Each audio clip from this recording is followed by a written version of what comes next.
scammer daw si Celsa. O yun ang sinasabing gano'n. Ngayon, mababa, pag nabasa ni Sister Mami to, akala sa akin nanggaling itong salita na to. Pero hindi niya alam na ito ay comment ng ibang tao. Magandang araw po sa inyong lahat mga amigo. Magandang araw. Ngayong araw po ay ito. Medyo maganda na ang panahon. Nag-aaraw na. At handa na uling maglinis-linis dito sa Maya Resort at sa bahay natin. At nakahanda na nga yan. May vacuum dito. At mamaya maglilinis-linis. At yan, nag-start na maglinis ako. Ay magbablog muna for today's video.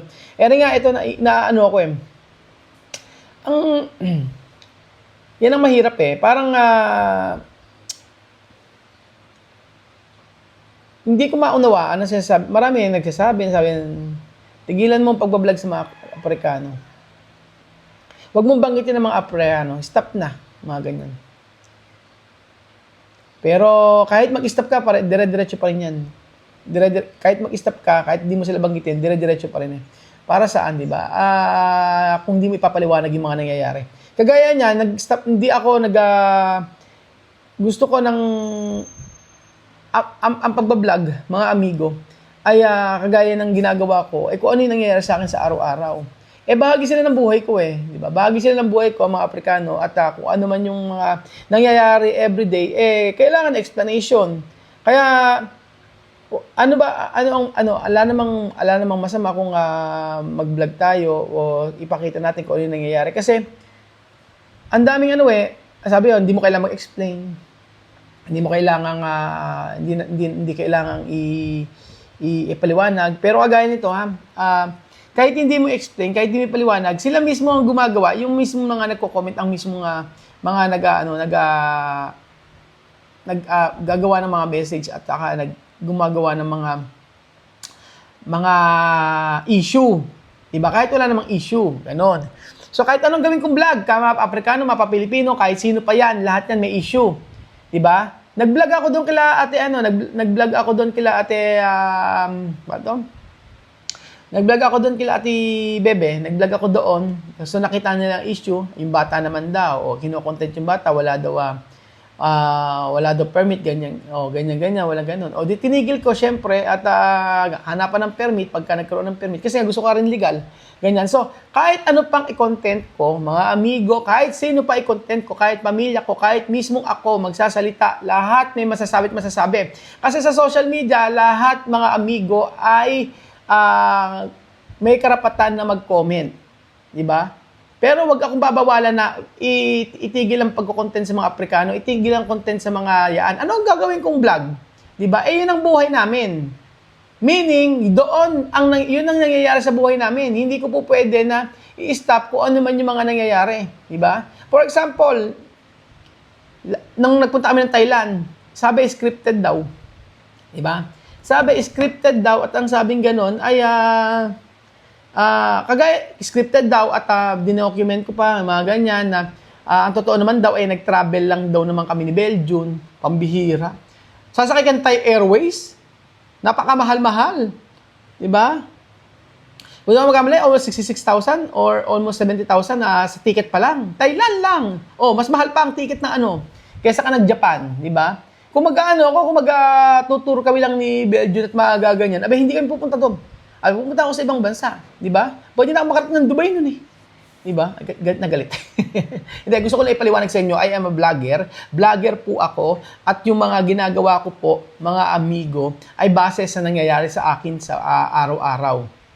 Di ba? Base sa nangyayari sa buhay ko sa araw-araw.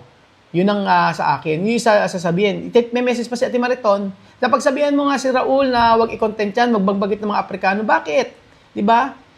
Ito ang buhay ko, ito ang nangyayari sa akin. Diba? Yun ang nangyayari sa akin. So, hindi ko naman pinipigil ang iba na mag-comment about sa akin o ano man. Siyempre, masasabi na, obsessed ka sa mga Aprikano, ganyan ang ginagawa sa'yo, o mga ganyan.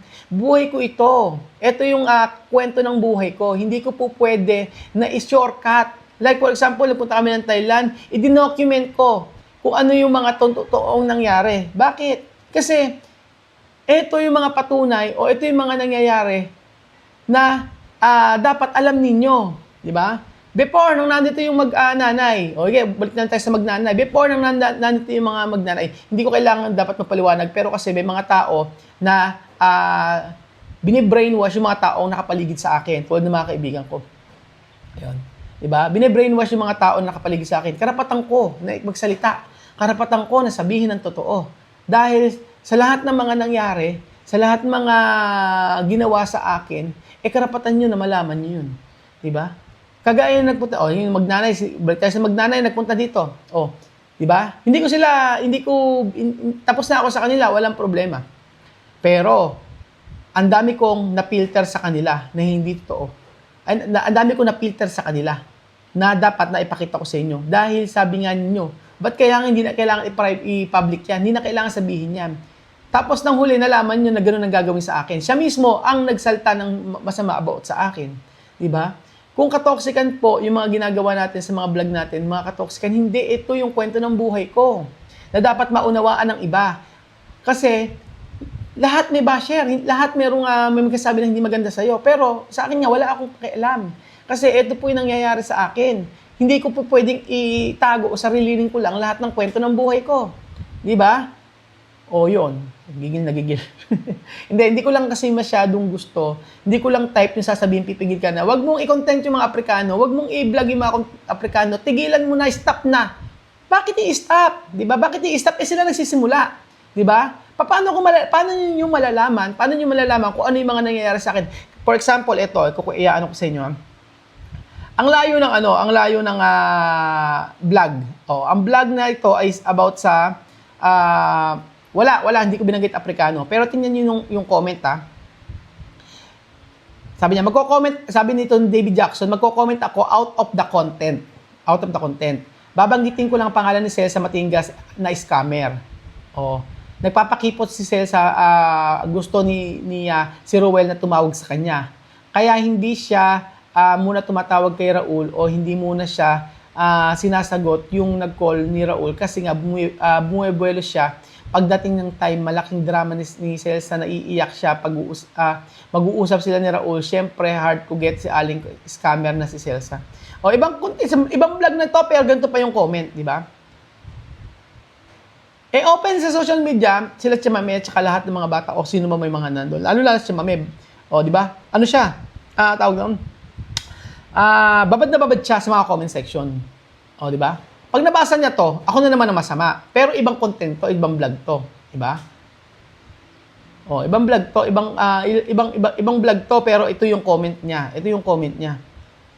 Yun ang sinasabi ko po sa inyo mga amigo. Kahit anong gawin kong content, merong hindi magandang sasabihin sa akin. Kasi yun na yung nakatatak sa mga isip ng mga taong galit sa akin.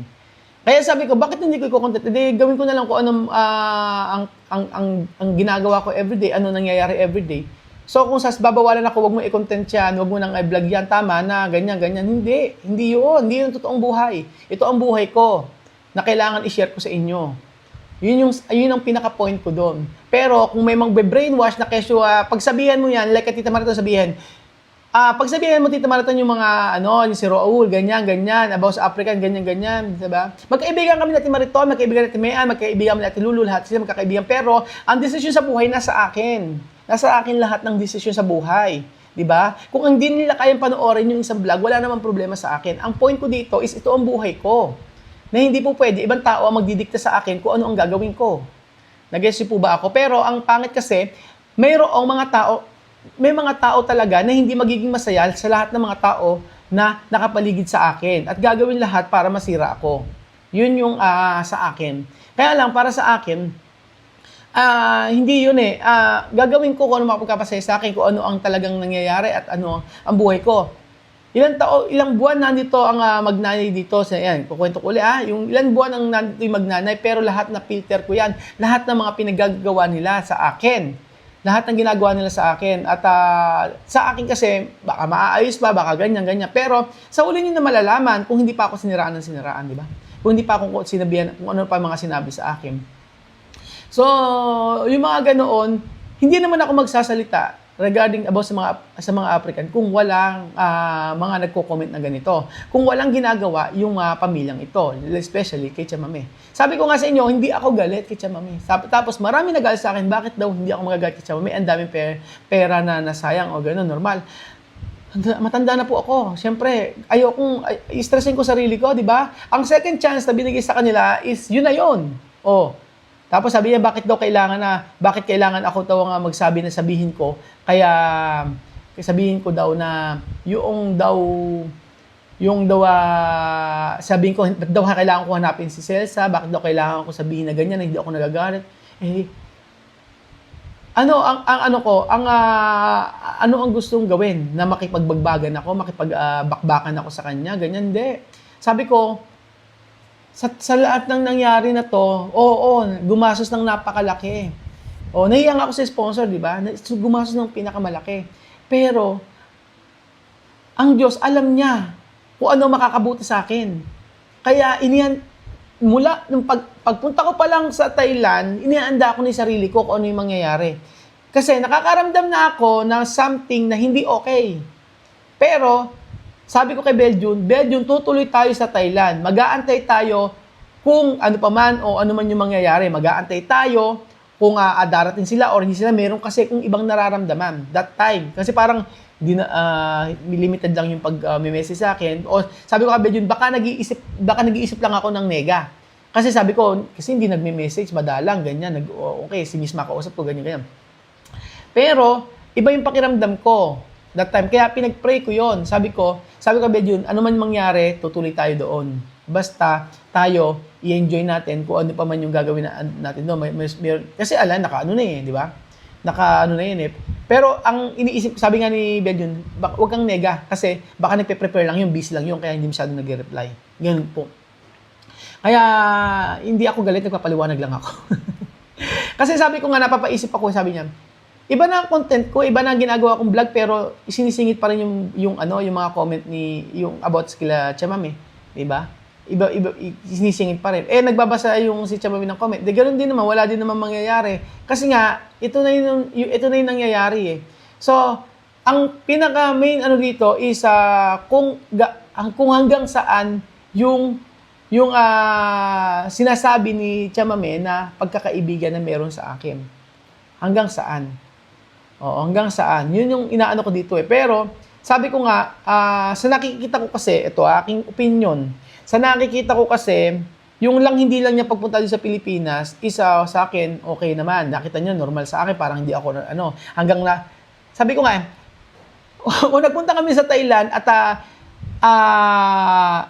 hindi pumunta sila Chamame sa Pilipinas, tapos galit na galit ako, tapos high blood ako, inis na inis ako, may masasabi pa rin sa akin ibang viewer. Sasabihin sa akin, tigas ang ulo mo, ayaw makinig Nung ako kalma at wala akong nararamdaman na parang okay, normal, at sinabi, scripted daw yung content ko. Sabi nga nun, ba't hindi ka magalit? Diba? Hindi mo alam kung saan lulugar. Yun ang totoo sa mga binablog natin. Kaya yung ibang mga nagbablog, kung hindi nila kaya yung pressure sa pagbablog, kung hindi nila kaya na may mga nambabash, ganun talaga. Wala tayong magagawa doon. Sabi nga ganun, patatagan.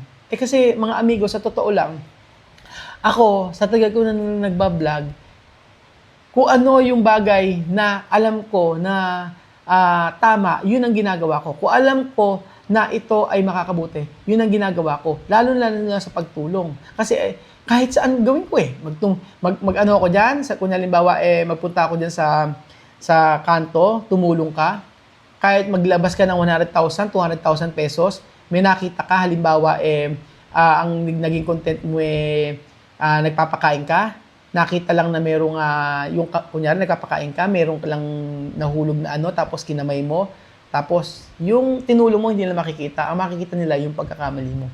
Kasi ang mga tao nakatingin sa kadalasan hindi nila nakikita yung kabutihan ng ginagawa ng tao, nakikita nila yung alam nilang mali. Yun ang katotohanan.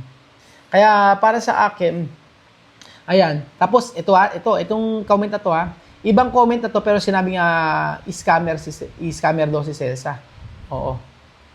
Scammer daw si Celsa. Yun ang sinasabing ganon. Ngayon, pag nabasa ni sa mami to, akala sa akin nanggaling itong salita na to. Pero hindi niya alam na ito ay comment ng ibang tao. Yun yung sinasabi ko sa inyo.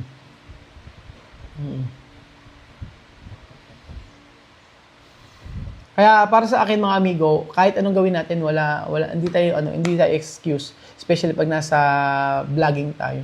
Kaya sa akin, sabi ko nga po, humihingi ako ng paumanhin sa mga tao na nakapaligid sa akin kung nasasaktan sila para sa akin. Pero sa akin, wala pong epekto yun. Dahil alam ko, sa bawat sinasabi ng mga ibang tao sa akin, hindi ko kailangan na damdamin. Kasi ang bawat tao may karapatan na mag-comment. Depende sa video na pinapalabas natin. So, kagaya niyan, na maraming mga naglalabasan na wag i-content. Sa tagal ko nang nagba-vlog, kahit anong gawin mo, walang magiging mabuti sa mga taong galit sa atin. Ganun lang naman yun. So, ayan, kinukwento ko lang naman sa inyo ang mga pangyayari para at least maunawaan ng iba. Kung hindi iba, sabi ko, kung hindi sila sanay sa ganitong about sa pagbablog na ganyan, no, ala tayong magagawa doon. Iba-iba ang pag-iisip ng bawat tao. Iba-iba ang puso ng bawat isa. Kaya ang pinaka-importante po sa lahat mga amigo ay manood na lang tayo. Manood lang tayo. Kung hindi kayang panoorin yung part na yun, edi wag na lang. Kasi araw-araw, kahit anong vlog ko, may mga comment na hindi maganda. Diba? Tumulong ka na nga kahit sa mga pabahay, mga ganyan, yung ginagawa natin. O ano pa, meron ba ibang hindi nakikita? Ano sabi nila? Tinitipid mo yung mga Pilipino, pero sa mga Aprikano, sobra-sobra bigay mo. Diba? Pero yung vlog na ginawa mo na tinutulungan sila at naiayos ang buhay nila, hindi nila nakita yun. Ang nakita nila, yung mga pagkukulang mo. Dahil walang tao na magiging masaya para sa kapwa kung galit siya. Sabi ko nga, pagkagalit ka nga sa isang tao, amoy na kakilala mo, kahit amoy pa lang niya ng pabango, galit ka na Ganyan yun. Aamoy mo pa lang siya, amoy pabango niya nakikita, anong pa lang, gigil na gigil ka na. So ayun pa mga amigo, thank you so much po sa panood ng episode na ito at paalam po muna. God bless mga amigo.